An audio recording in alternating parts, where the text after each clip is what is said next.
I'm going to do my best now to pronounce his name correctly.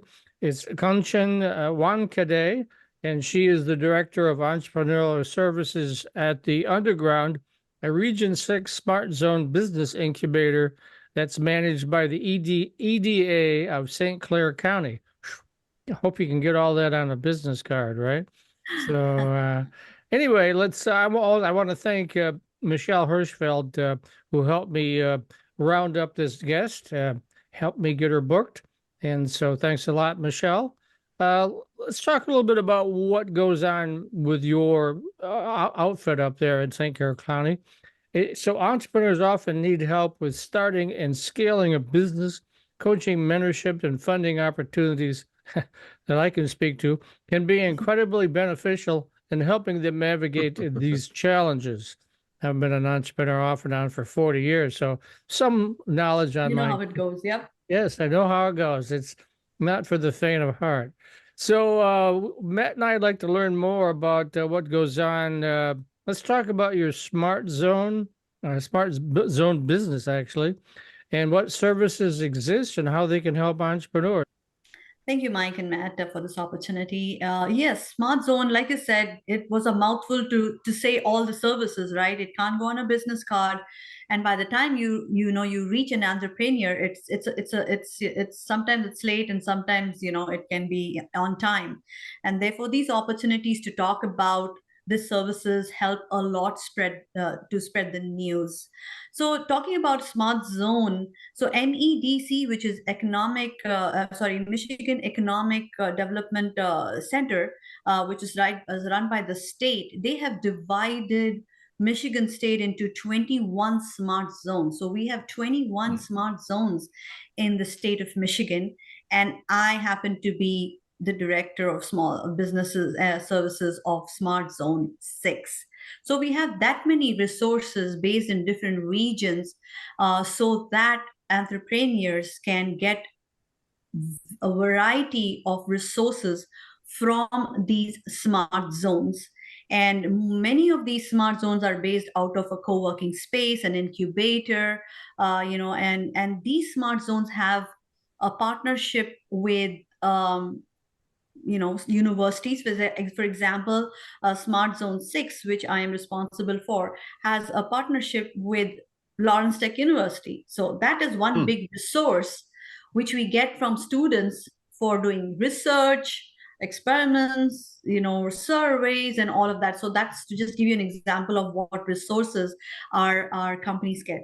Now, Smart Zone, basically the name itself says that we do work predominantly with tech businesses.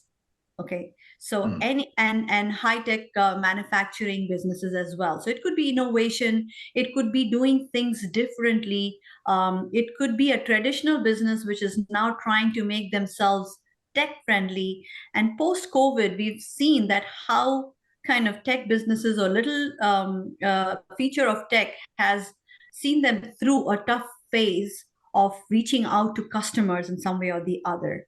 So Smart Zone, basically in a small, in a nutshell, is basically having services right from building a business plan, doing forecasting, design, patent, market research, financial forecasting.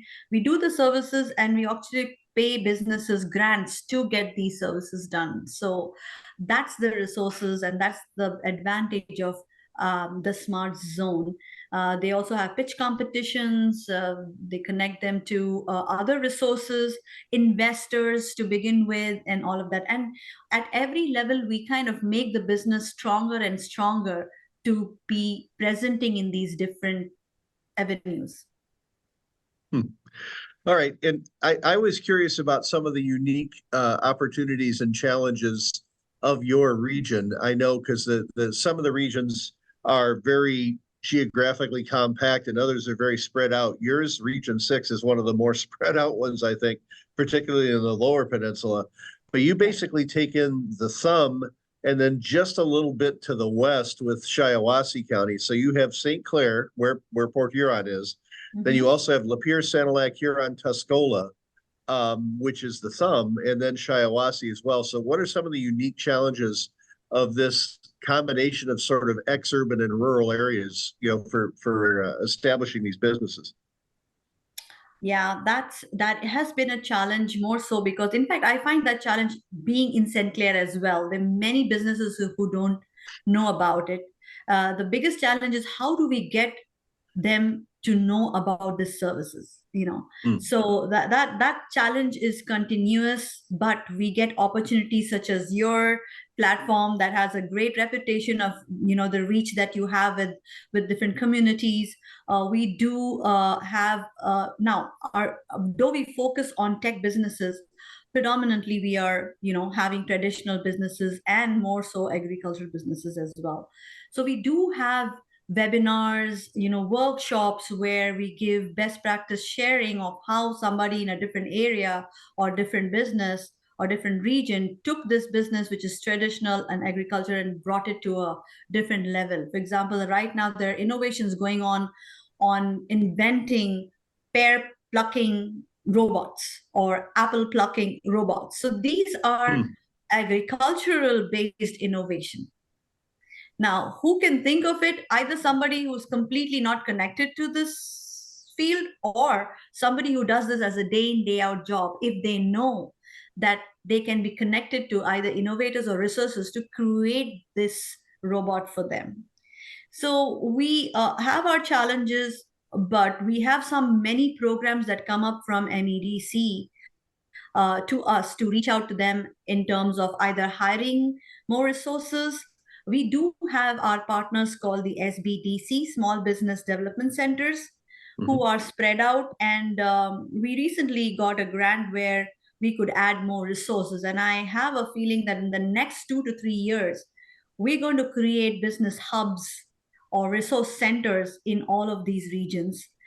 We do have Genesee as well in the smart zone. So we do have actually 7 counties in this, in the smart zone 6.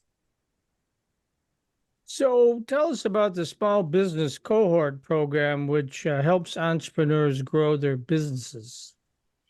Yeah, that's a big investment that MEDC and the state has made for small businesses and startups. Like I said, originally I was focusing, or I was working more with tech businesses, but this grant has opened it up for both tech as well as traditional businesses. So we backed this grant somewhere in January of this year, and it's going to be for the next 3 years. What it actually does is spread our reach in regions that have not been served or have been underserved, and also reach out to any kind of businesses, small, medium size, startup, or anything like that. And each of these businesses, I will have a kind of a different track. We'll have boot camps for them. We will have referral services. Like, for example, if they want an accounting services, they want legal help, we'll actually pay the service provider to provide services to the clients. So that's one kind of service. We have boot camp, an 8-week boot camp where they'll have classroom sessions to write their business plan. They'll have classroom sessions for making their financial forecasting, market research data available, and so on and so forth. These are, some kind of very strong support systems that any business, if given, it kind of increases their chances of success and decreases the chances of failure. So what do you see? Oh, go ahead. I'm sorry. Go ahead. Yeah. So basically, the foundation is what we are trying. Our object is how we can make their foundation strong so that they can, stand the complications of the environment, the business environment that keeps changing all the time. So I was wondering what sectors seem to be are drawing the most interest among entrepreneurs in your region. What kind of businesses are these clients that you're starting? We've got so far about 95 applications in the past 2 months. Wow. From all regions, right up to Tuscola, and and I'm very glad that we're not that many, but at least and one application is good news that hey, the information reached there.